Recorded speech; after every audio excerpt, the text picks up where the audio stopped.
में एक राजा हुए दिलीप। दिलीप राजा हुए और एक बार देवासुर संग्राम में देवराज इंद्र ने दिलीप को बुलाया कि आप हमारी तरफ से युद्ध करिए।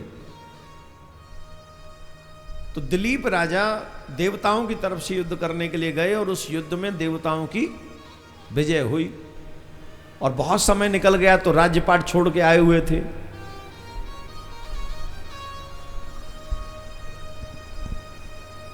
इंद्र की विजय होने पर इंद्र ने कहा महाराज अब बताइए कि मैं आपको क्या करूं, मैं क्या दूं आपको, कुछ चाहें तो आप मांग लीजिए। इंद्र ने कहा मुझे कुछ चाहिए। दिलीप बोले मुझे कुछ चाहिए नहीं, बस अनुमति दे दीजिए कि मैं जाऊं राजपाट नीचे देखूं क्या व्यवस्था है। बोले ठीक है आप जाइए। तो दिलीप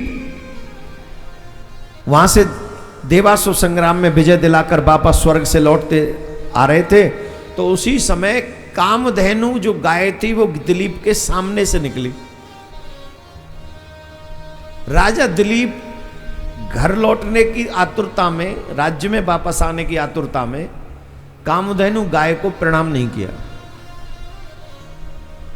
तो कामधेनु गाय को क्रोध आ गया कि हमारे सामने से निकल रहे हो, सर झुका दोगे, इसीलिए कहीं भी गौ माता दिख जाए सर जरूर झुका देना चाहिए, प्रणाम करो गौ माता को। अगर सनातनी हो तो पूरा फॉलो करो ना यार। क्या घिस, तुम गाड़ी में जा रहे हो वहीं से मां को प्रणाम कर लो। आज क्या घिस गया तुम्हारा?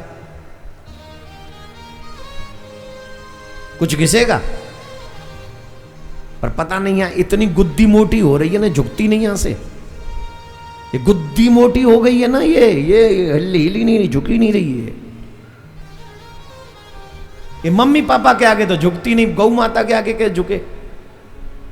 सुबह सुबह जब बच्चे आते हैं ना प्रणाम करने मम्मी पापा को, तब देखो आहा। और इत्थे तो गजब का ही प्रणाम है। इत्थे की कहते ने पैरी पैना, पैर किथे है? इत्थे पैर, पेट को हाथ लगा रहा है, पैरी पैना। पापा भी बोला इत्थे पैर है, इत्थे है, अच्छा ओके पैरी पैना। इतने घोटू है, पैर नहीं है, पैर कितने है? वहां तक तो झुका ही नहीं जा रहा उससे जहां पैर है। 35 किलो का पेट है, झुके कैसे? झुका ही नहीं जा रहा। अच्छा ईमानदारी से बताओ किस किस के घर में बच्चे माँ बाप के चरणों में सर झुका के प्रणाम करते हैं? झूठ मत बोलना। सर झुका के मतलब सर पैरों में है एवं मैनू पता नहीं है थोड़े घर दी एवं बैठे ने थे, मैनू चले सिखाण।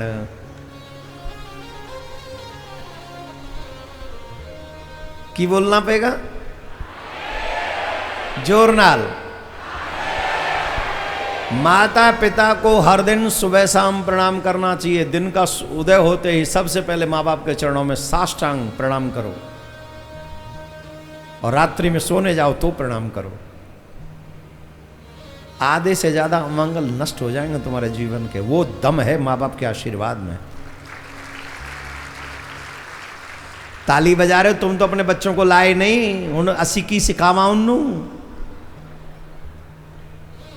कल सुबह 9 बजे दीक्षा देंगे। जो गुरु मंत्र ले रहे हैं वो 9 बजे से पहले पहुंच जाएं। लेट आएंगे तो 9:30 बजे के बाद दीक्षा नहीं दी जाएगी। 9 बजे पहुंच जाएं, दीक्षा दी जाएगी। उसके बाद 9:30 बजे से 10:30 बजे तक 1 घंटे आप सब लोग अपने अपने, अगर आप आना चाहें तो आए, नहीं तो अपने बच्चों को भेजें। 1 घंटा युवाओं के लिए हम जो भी रामायण का, गीता का सदुपदेश होगा आपके बच्चों के लिए, आपके परिवार को बचाने के लिए 1 घंटे का उपदेश हम उनको देंगे। शांति संदेश जिसे हम कहते हैं। तो कल रविवार है, आपसे आग्रह है अगर आप आ सकते हैं, आपको मिलना है आप आएं। अगर आप मिलना चाहें तो भी आप आ सकते हैं, लेकिन कल बच्चों को अवश्य यहाँ पर भेजें। आप भी आएं, बच्चों के साथ आप भी सीखें, अच्छा रहेगा। तो जिन जिन के घर में अनमैरिड बच्चे हैं, छोटे छोटे बच्चे हैं, उनको कल लेके आएं। तो हम प्रयास करेंगे अपनी तरफ से, जो चीज़ें उन्हें स्कूल कॉलेजों में नहीं मिल रही हैं, जो घरों में नहीं मिल रही हैं, वो छोटी छोटी चीज़ें हम उनको दे सकें। अब सब तो नहीं सुधरेंगे, पर 2-4 भी सुधर गए तो कल का वो 1 घंटा हमारे काम आ जाएगा और हमारे सनातन के काम आ जाएगा। कौन कौन लेके आएगा कल अपने बच्चों को? हाँ, और ये प्रयास भी करें, ये जाके बच्चों को फोन भी करें, अपने अपने फ्रेंड्स को भी आप लोग फोन कर सकते हैं। तो कहाँ थी कथा? दिलीप ने प्रणाम नहीं किया कामधेनु गाय को, तो कामधेनु गाय को क्रोध आ गया और शाप दे दिया कि हम तुम्हें शाप देते हैं, तुम जो है निसंतान रहोगे, तुम्हारे कोई संतान नहीं होगी।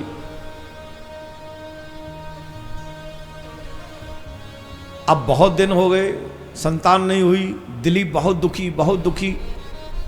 एक दिन वशिष्ठ जी के पास में, अपने गुरु जी के पास में दिलीप गए और दिलीप ने कहा, गुरुदेव सब कुछ आपकी कृपा से बड़ा अच्छा है, पर हमारे यहां कोई संतान नहीं है। हमको इस बात का बड़ा कष्ट है कि बिना संतान के आगे इस राजपाट की, इस प्रजा की देखभाल कौन करेगा। वशिष्ठ जी ने कहा, राजन तुमसे एक अपराध हुआ है कामधेनु गाय का, और उसी कामधेनु का साप लगा हुआ है तुम्हें। हमारे भारत में भी एक राजवंश को साप लगा हुआ है, संत महात्माओं का और गायों का। उसका जिक्र हम यहां से नहीं करेंगे। गौ का अपमान करने वाला व्यक्ति, साधु संतों का अपमान करने वाला व्यक्ति विनाश से बच नहीं सकता। इसलिए बी केयरफुल। तुम धर्म को मानो न मानो वो अलग बात है, पर अपमान किसी का नहीं करना चाहिए।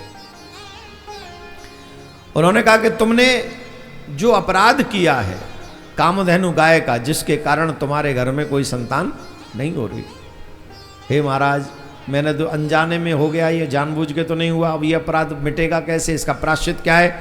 बोले तुम्हें गौ सेवा करनी होगी। बोले ठीक है, जो आप आज्ञा करेंगे सो मैं करूंगा।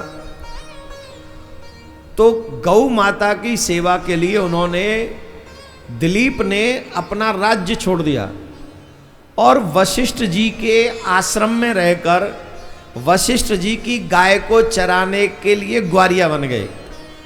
राज्य छोड़ा है, महल छोड़ा है, अब महलों में नहीं रहते, वशिष्ठ जी के आश्रम में रहते हैं और नंदनी की गाय की सेवा करते हैं, उन्हीं को चराने लेके ले जाते हैं, पूरा दिन चराते, शाम को फिर लेके आते, जल पिलाते, सेवा करते।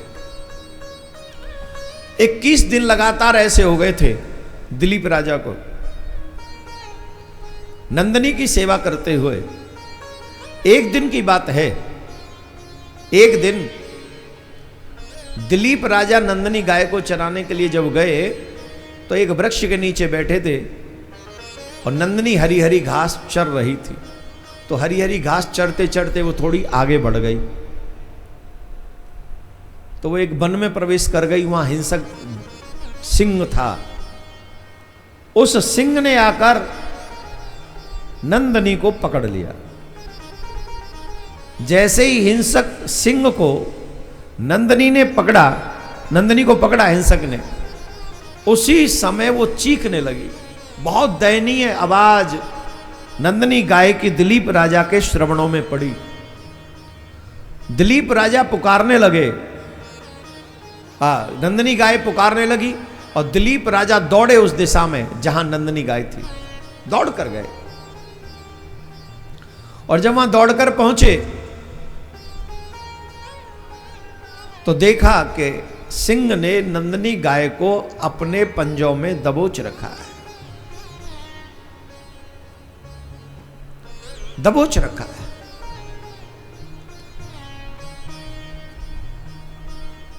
राधे राधे।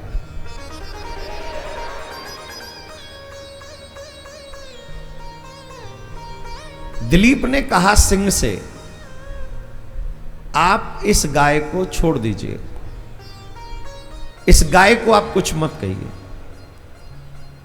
सिंह ने कहा कि तुम जानते भी हो ये मेरा भोजन है, गाय मेरा भोजन है, और मैं जानता हूं कि तुम धार्मिक राजा हो और तुम किसी का आहार नहीं लोगे।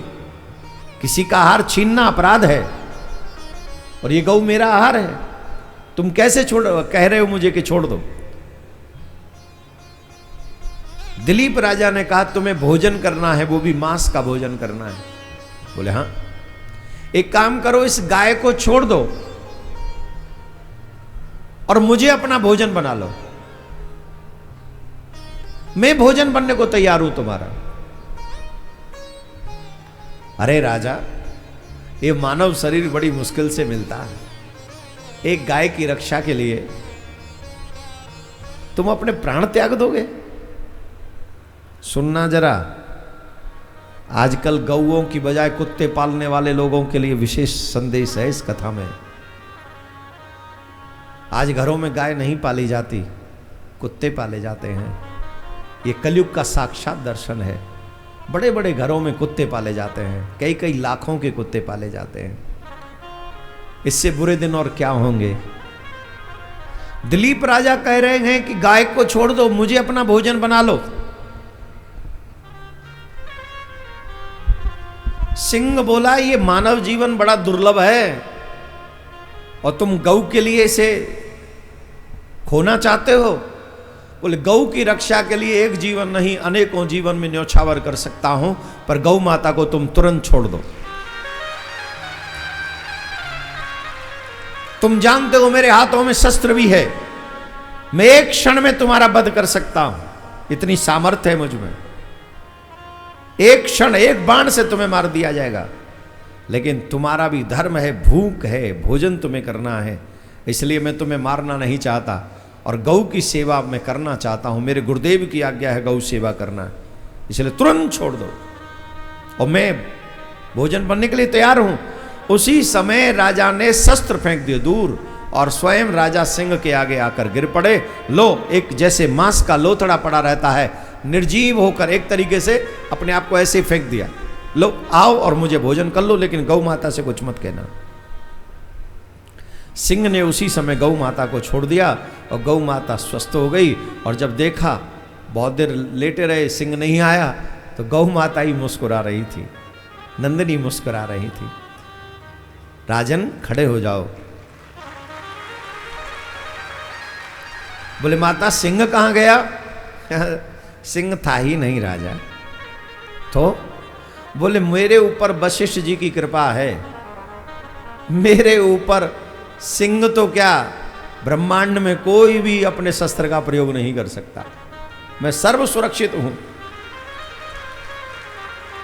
फिर ये जो अभी दृश्य था ये क्या था? बोले ये दृश्य ये था कि मैं तुम्हारी परीक्षा लेना चाहती थी, मैं ही सिंह बन गई और मैं ही गाय बनी। गाय तो हूं, मेरी माया से ही सिंह बनी और तुम्हारी परीक्षा लेने के लिए मैंने ये सब किया। तुम मेरी परीक्षा में उत्तीर्ण हुए, तुम वाकई बहुत गौ भक्त हो। बताओ मैं तुम्हें क्या दूं, तुम मुझसे वरदान मांग लो। उन्होंने कहा माँ, कामधेनु गाय को मैं प्रणाम नहीं कर सका अनजाने में, जिसके फलस्वरूप मेरे घर में कोई संतान नहीं है। मेरे गुरुदेव ने कहा गौ सेवा से ही वो प्राश्चित होगा। हे माँ, मेरे उस अपराध को भुला दीजिए, वो अपराध जो अनजाने में हुआ मुझे उसे क्षमा कर दीजिए। माँ कहती है चिंता मत करो, तुम्हारे घर में संतान भी होगी और वो संतान बड़ी यशस्वी होगी, ये हमारा आशीर्वाद है। आप लोग अपने घर की तमाम अशांतियों के लिए झाड़ फूस टोना टोटका के चक्कर में पड़े रहते हो। अरे कुछ करने की आवश्यकता नहीं, अपने घर की पहली रोटी गाय को खिलाना शुरू करो। पहली रोटी गाय को खिलाओ, तुम मत खाओ। पता नहीं कहां से सूंडिया चंद आ गए आजकल, इतने पेट के भूखे उठते हैं। उस समय चाय के संगे बिस्किट ले आई हो, रस ले आ रस, पापे ले आ पापे। अरे पापी पापे खाएगा सुबह सुबह, कुल्ला तो कर ले, मुंह तो धो ले। पप्पे ले आ पप्पे ले। अरे राम राम राम राम, पेट रात भर क्या पेट को तैयारी कर रहा था कि सुबह उठती फिर खाऊंगा। एक बार नोट कर लीजिए, हमारी कभी भी खाली पेट चाय नहीं पीनी चाहिए, बहुत मुश्किल है, बहुत नुकसान पहुंचाती है। ये जो लोग बेड टी पी रहे हैं, आप बहुत खतरे के सामने जा रहे हैं, आपको पता नहीं आप कितना खतरे का सामना करोगे। कभी भी खाली पेट चाय नहीं पीनी चाहिए। तो बोले वही तो करते साहब, हम पापे के संग पीते चाय, अब मना कर रहे हो आप, है ना। उपाय बता देता हूं, चाय से पहले 2 गिलास गुनगुना पानी पी लिया करो। और अगर 2 गिलास गुनगुना पानी आपने पी लिया और उसके बाद अगर चाय पी तो वो नुकसान नहीं करेगी। वैसे तो चाय पीनी ही नहीं चाहिए, पर मैं इसलिए मना नहीं कर सकता क्योंकि मैं खुद भी पापी हूं, मैं खुद ही पीता हूं। जो सच है वो सच है, अब जो मैं खुद नहीं करता मैं तुम्हें क्यों करने के लिए कहूं। वैसे अच्छा उत्तम व्यवस्था यही है कि तुम चाय न पियो, चाय मैं पीता रहूं, तुम मत पियो। पर फिर भी अगर मन न माने तो पहले उठो, कुल्ला करो, मुंह हाथ धो, थोड़ा रात का जो गंध है आपके मुंह में उसे बाहर फेंको, और उसके बाद कुल्ला करो, थोड़ा जल छिड़को अपने ऊपर, रात की अशुद्धि दूर करो, नारायण नारायण नारायण 3 बार बोलो, और उसके बाद में 2 गिलास पानी पियो गुनगुना करके, तो आपके अंदर सारा शुद्ध हो जाएगा। फिर चाय पी लो। बट नो पापे, पापे उठे भी नहीं चलाएंगे। पापे तो आफ्टर टेका वात, स्नान के बाद ही कुछ खाओ, वो भी भगवान को भोग लगाने के। यही सिद्धांत सुंदर है, तो इसे आप फॉलो करें।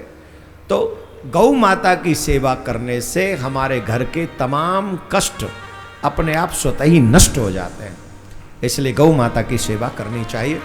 एक बार उन लोगों के लिए भी ताली बजाओ जिन्होंने गौ सेवा के लिए,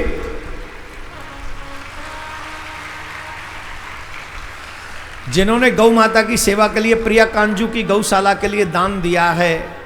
मां कामधेनु आपके भी समस्त मनोरथ पूर्ण करे।